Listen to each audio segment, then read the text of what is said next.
meet again with Eugen Mihai, Eugen the Negotiator Mihai, the author of The Elite Negotiator. And we speak today about how you differentiate yourself during negotiation.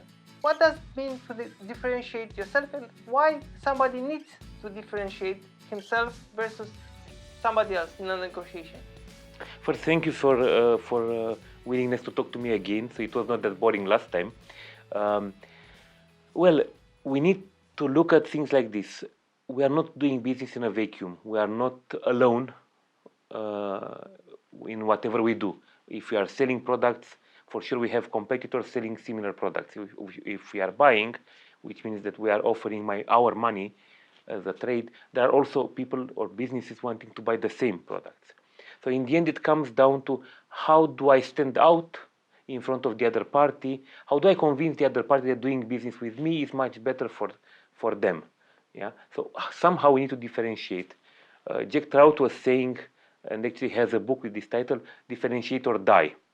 You need to stand out in a positive way, by the way, because you can also differentiate negatively. But you need to differentiate positively. So how do I stand out? What do I offer which nobody else is offering? Yeah. In the technical literature, it's called the points of differentiation. What do I bring plus to the relationship? Yeah. And the key question is, how do we differentiate? What can we do in order to differentiate? First, actually, there are two directions. First, you need to have some features, some characteristics of your product or your offer that are not available at the competition. For example, if I'm selling toothpaste, yeah, my toothpaste must do or must have some benefits then the other toothpastes are not offering. Yeah, this is one condition. The other condition is that this differentiator is hard to be copied, because if it's easy to be copied, competition will do it immediately next day. Yeah. And now it comes to the second idea I want to bring to the table is don't use price as being the differentiator. Because it's the easiest way. Easiest to be copied. Yeah. If I say, well, this I do and this cheapest, tomorrow you can say, but mine is one rung cheaper. And what is the differentiator? So price is the worst way to differentiate. Now we see it today. Everybody is talking, I'm the cheapest, which is stupid because they lose money and is not going to win. And the companies put a lot of pressure nowadays on having the cheapest product or service, but they can do this at a level that makes poor products or services. Exactly. You must have low cost products for people that don't have so much purchasing power. The question that everybody has, and I had this question myself when I was in Real and I was responsible for private label, we actually had two price level. We had TIP, which was actually the acronym of top in price, which is the lowest price products in a certain category, and the Real quality. The question was, how low do you go with the quality of the cheapest? And this is the case, for example, and I always say it, the windscreen liquid for winter. The cheapest that you get on the market, and I think they are 90% of the market today, are based on methanol. Methanol is killing the central nervous system. But they are so cheap that everybody is buying them without knowing that they inhale a poison.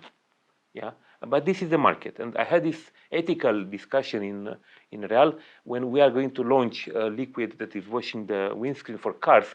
Do we use methanol? So we are in the cheapest version, or do we use ethanol, which is more expensive but is also safe for the health? And in the end, we actually offer to the market both. And yeah, we had the warning about the methanol. And let the consumer choose. Let the consumer choose.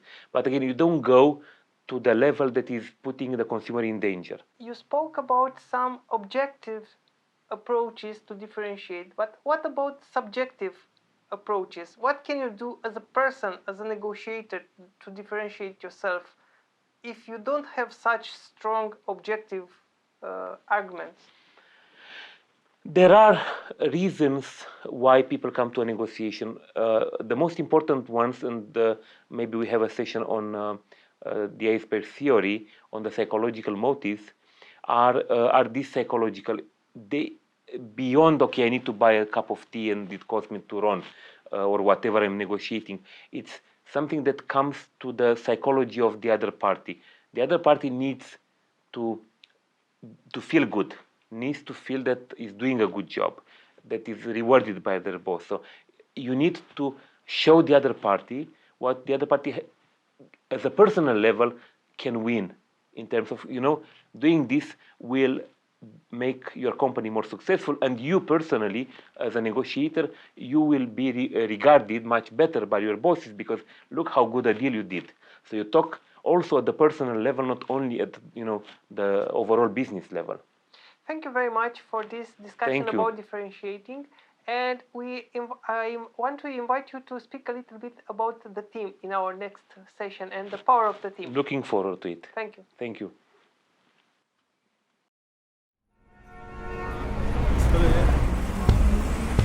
Îndrăznește.